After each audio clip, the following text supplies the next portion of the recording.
You're listening to the Cyberwire Network, powered by N2K.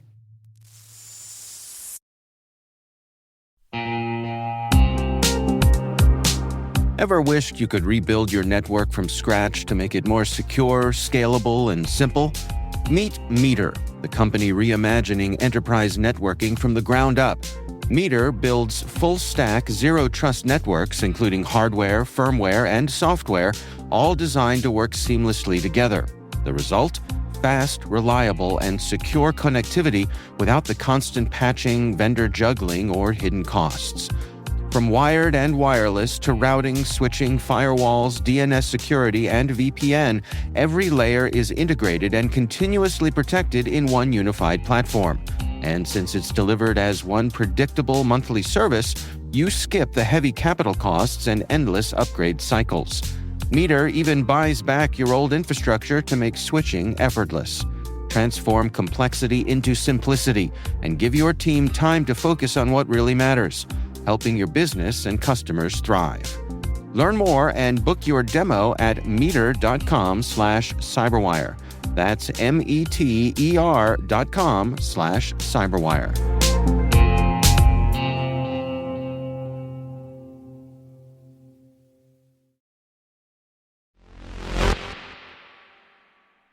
Today is February 5th, 2026. I'm Maria Varmazis, and this is T-Minus.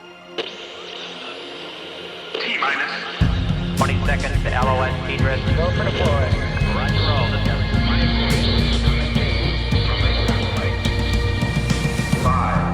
China has successfully conducted an operational application experiment of space-ground laser communication at a rate exceeding 100 gigabits per second.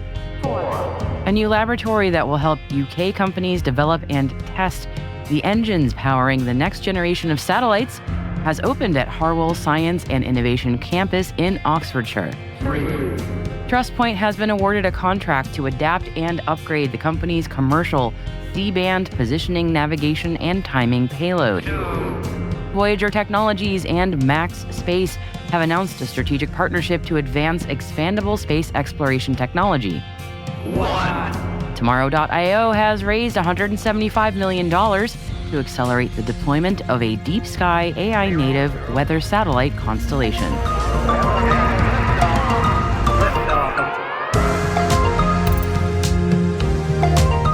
And happy Friday, everybody. It is the end of the working week for many of us, and that means it's the perfect time to catch up on the Space Traffic Report with NSF. They'll be bringing us the launch news from the last 7 days and taking a look at what's on schedule for the next week. Or not, maybe, with the Falcon 9 currently grounded. But in any case, find out more after today's Intel briefing.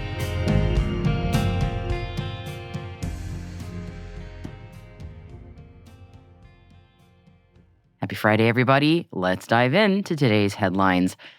First up, Tomorrow.io has raised $175 million in equity financing, led by Stonecourt Capital and HarborVest. The company plans to use the capital to accelerate the deployment of DeepSky, which is what Tomorrow.io calls the world's first AI-native weather satellite constellation. The funding is intended to support the rapid expansion of the company's space infrastructure and intelligence platform, which is enabling global atmospheric sensing and decision-making capabilities. Tomorrow.io's first constellation already delivers real-time atmospheric intelligence to more than 250 organizations around the world. The applications range from supply chain optimization and infrastructure resilience to early warning systems and climate adaptation. The company says that the same data that enables enterprises to optimize operations also strengthens public sector preparedness, disaster response, and long-term risk planning, underscoring the dual commercial and societal impact of AI-native weather intelligence.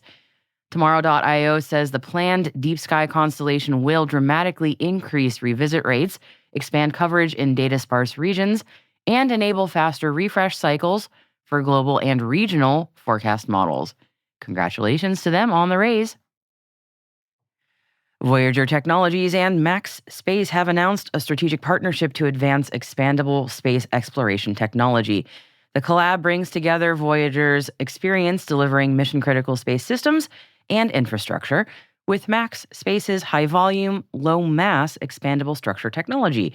The companies are aiming to create a scalable approach to human operations on the lunar surface and are critical to humanity's expansion to Mars and beyond. The effort supports a growing national and commercial emphasis towards a sustained human presence and operational continuity beyond low Earth orbit. The phased development path includes ground validation and in-space demonstrations later this decade, with the goal of enabling operational lunar and Mars capabilities that are aligned with NASA's exploration timelines. TrustPoint has been awarded a $1.9 million AFWorks SBIR direct to Phase 2 contract that is focused on adapting and upgrading the company's commercial C-band positioning, navigation, and timing payload. The payload will be adapted to integrate with the Department of Defense's architectures and meet advanced government requirements. TrustPoint's payload is designed to address the U.S. Space Force's growing need for tactically responsive and resilient space capabilities.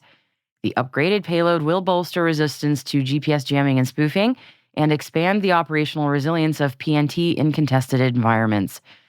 The effort will culminate in laboratory testing in collaboration with the Air Force Research Laboratory, setting the stage for potential Phase 3 deployment opportunities. A new laboratory that will help UK companies develop and test the engines that are powering the next generation of satellites has opened at Harwell Science and Innovation Campus in Oxfordshire.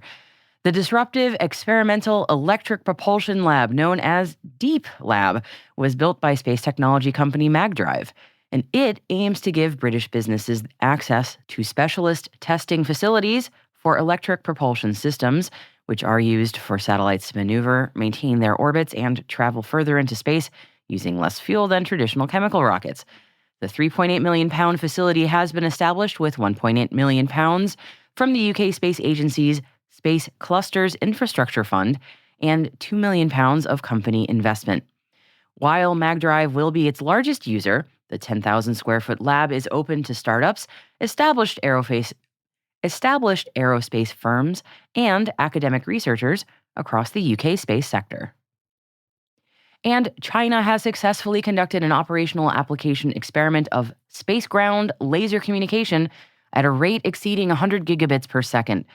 The experiment achieved a communication speed of 120 gigabits, and high-quality remote sensing images were successfully processed from the transmitted data, according to the Aerospace Information Research Institute under the Chinese Academy of Sciences. This accomplishment sets a new domestic record for space-ground laser communication transmission speed. Test results confirmed a stable communication link with high-quality downlink data transmission. And this achievement represents yet another milestone for this research team, following their previous breakthroughs of 10 gigabits in 2026 and 60 gigabits in 2025. Congratulations to them.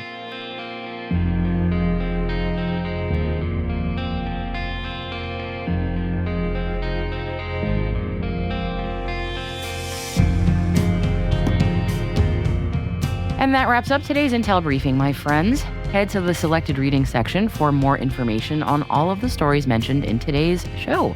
We have even added one additional story for you on the Pentagon's directive to investigate SpaceX for potential Chinese ownership.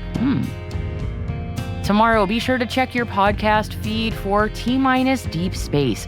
It is our special Saturday show where we share an in-depth interview and dive a bit deeper into fascinating topics with brilliant guests. And on T-Minus Deep Space tomorrow, we have returning Orbit Fab CEO Daniel Faber, joining me to catch up on Orbit Fab's latest work with ESA and the U.S. Space Force, just to name a few, and lots more in-depth, all about the future of in-space refueling missions. This was an in-person chat from Commercial Space Week in Florida, by the way. I think you will really enjoy it. It's a good one. And that is on T-Minus Deep Space tomorrow. Don't miss it.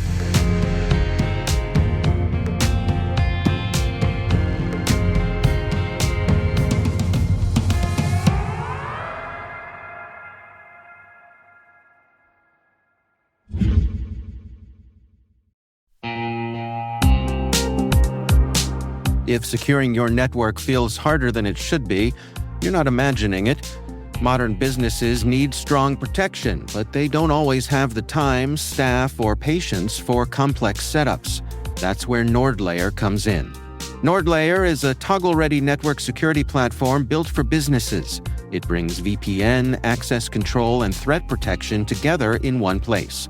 No hardware, no complicated configuration. You can deploy it in minutes and be up and running in less than 10. It's built on zero-trust principles, so only the right people can get access to the right resources. It works across all major platforms, scales easily as your teams grow, and integrates with what you already use. And now, NordLayer goes even further through its partnership with CrowdStrike, combining NordLayer's network security with Falcon endpoint protection for small and mid-sized businesses. Enterprise-grade security made manageable. Try NordLayer risk-free and get up to 22% off yearly plans, plus an extra 10% with the code CyberWire10. Visit nordlayer.com/cyberwiredaily to learn more.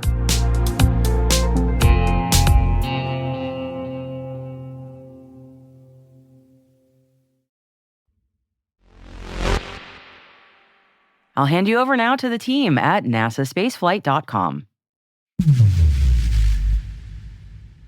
I'm Alicia Siegel for NSF, and this is your weekly space traffic report for T-minus Space. This was a rather quiet week in space traffic with just 3 launches. The first one occurred on January 31st at 4:01 UTC with the Changzheng 2C lifting off from Zhochuan in China. The launch was carrying the ALSAT-3B Earth observation satellite for the Algerian Space Agency into a sun-synchronous orbit. That launch from China was the 24th and last of January, which was the most active January ever when it comes to the number of orbital launch attempts. Of those 24 launches, 13 were by SpaceX, which was again the most active launch provider in the world, with China coming second with 8 launches. January also had 3 failures, which is quite a rarity considering that 2 of those came from such established rockets as the PSLV and the Changzheng 3BE. The last time January had any launch failures at all was 3 years ago with the debut launch of ABL's RS-1 rocket and the failed flight of Virgin Orbit's Launcher 1 from the UK.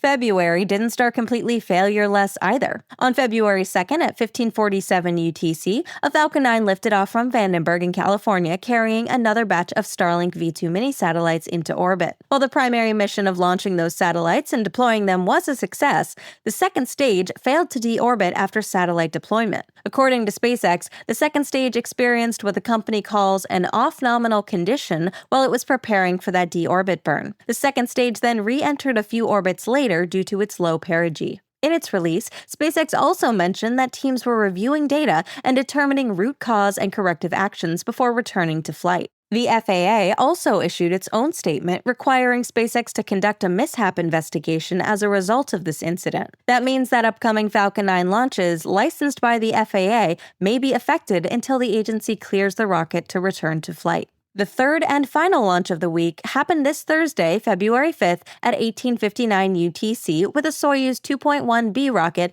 lifting off from the Plesetsk Cosmodrome in Russia. The rocket was carrying a set of classified payloads for the Russian Ministry of Defense with no official information about their nature. Next week could be much more active with launches planned from multiple sites around the world. While SpaceX is still working on Falcon 9's return to flight, it's planning up to 3 launches next week if they're able to fly on time. 2 of them will be Starlink missions, but the third will be Crew 12, the next crew rotation mission to the International Space Station. That launch will also feature the first booster return at the newly built Landing Zone 40, so that means both launch and landing will take place within the same complex. And SpaceX won't be alone when it comes to potential launches from the United States next week. United Launch Alliance is also preparing for the next launch of its Vulcan rocket, which will carry the USSF-87 mission for the U.S. Space Force. That same day, there's also a launch planned for the first batch of Amazon satellites on board the European Ariane 6 rocket. That mission will also be the first launch of the Ariane 6 rocket in its 4-solid rocket booster configuration, the most powerful and most capable yet for the family. Russia is also planning to launch a Proton rocket next week,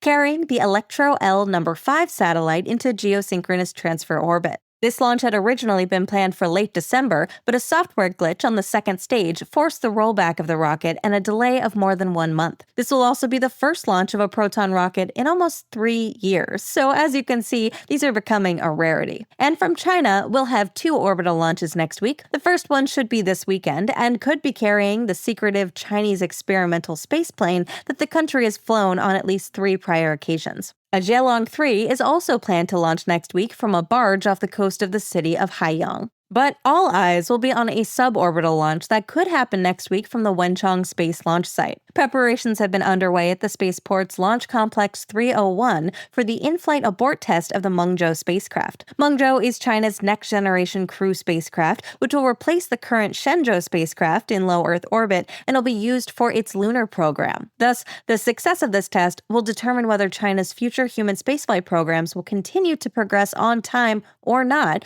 which is something pretty important these days if you think about it. Now, these are the launches that we know may happen in the coming week as of recording. But sometimes a few new ones pop up in the schedule, or some could also delay between now and our next space traffic report. So we always recommend that you go to nextspaceflight.com or download the app on your phone so you can stay up to date with all of the space traffic. I'm Alicia Siegel for NSF, and that's your weekly space traffic report. Now back to T-Space.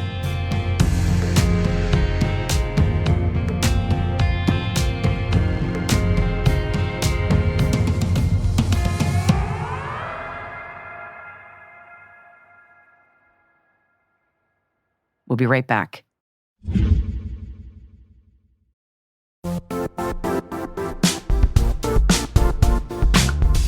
Most security conferences talk about Zero Trust. Zero Trust World puts you inside. This is a hands-on cybersecurity event designed for practitioners who want real skills, not just theory. You'll take part in live hacking labs where you'll attack real environments, see how modern threats actually work, and learn how to stop them before they turn into incidents. But Zero Trust World is more than labs. You'll also experience expert-led sessions, practical case studies, and technical deep dives focused on real-world implementation. Whether you're blue team, red team, or responsible for securing an entire organization, the content is built to be immediately useful. You'll earn CPE credits, connect with peers across the industry, and leave with strategies you can put into action right away. Join us March 4th through the 6th in Orlando, Florida. Register now at ztw.com and take your Zero Trust strategy from theory to execution.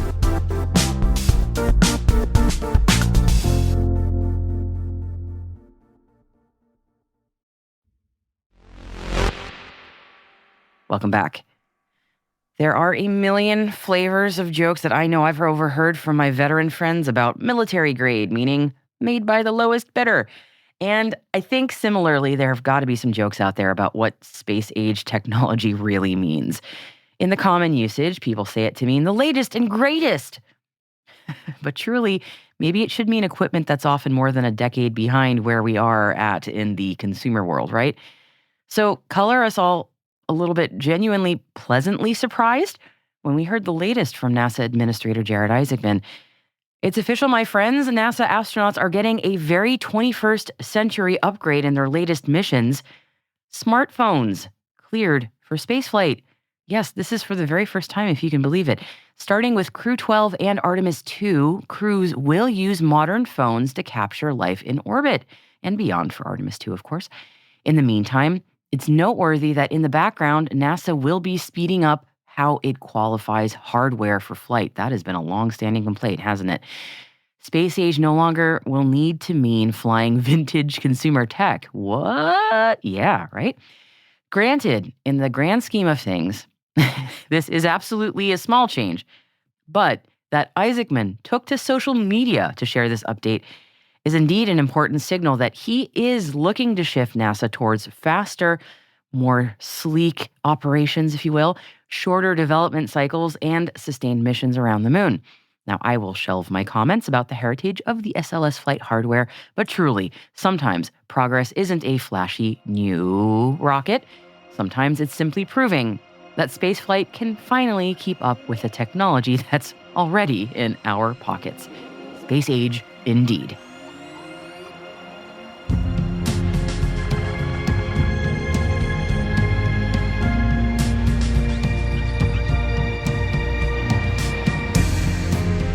And that's T-, brought to you by N2K Cyberwire. We'd love to know what you think of this podcast. Your feedback ensures we deliver the insights that keep you a step ahead in the rapidly changing space industry.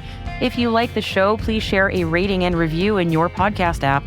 Please also fill out the survey in the show notes or send an email to space@n2k.com. We're proud that N2K Cyberwire is part of the daily routine of the most influential leaders and operators in the public and private sector, from the Fortune 500 to many of the world's preeminent intelligence and law enforcement agencies. N2K helps space and cybersecurity professionals grow, learn, and stay informed.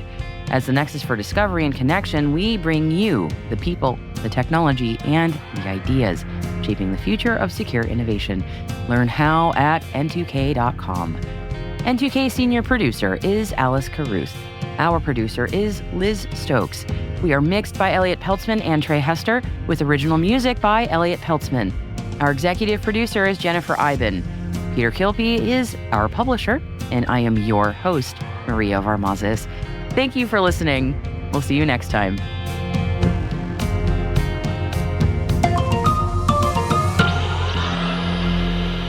T-minus.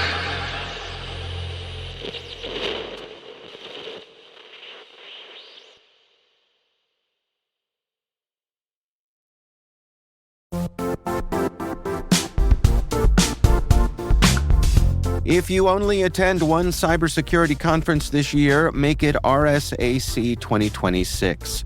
It's happening March 23rd through the 26th in San Francisco, bringing together the global security community for 4 days of expert insights, hands-on learning, and real innovation. I'll say this plainly, I never miss this conference. The ideas and conversations stay with me all year.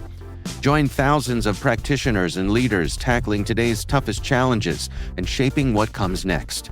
Register today at rsaconference.com/cyberwire26.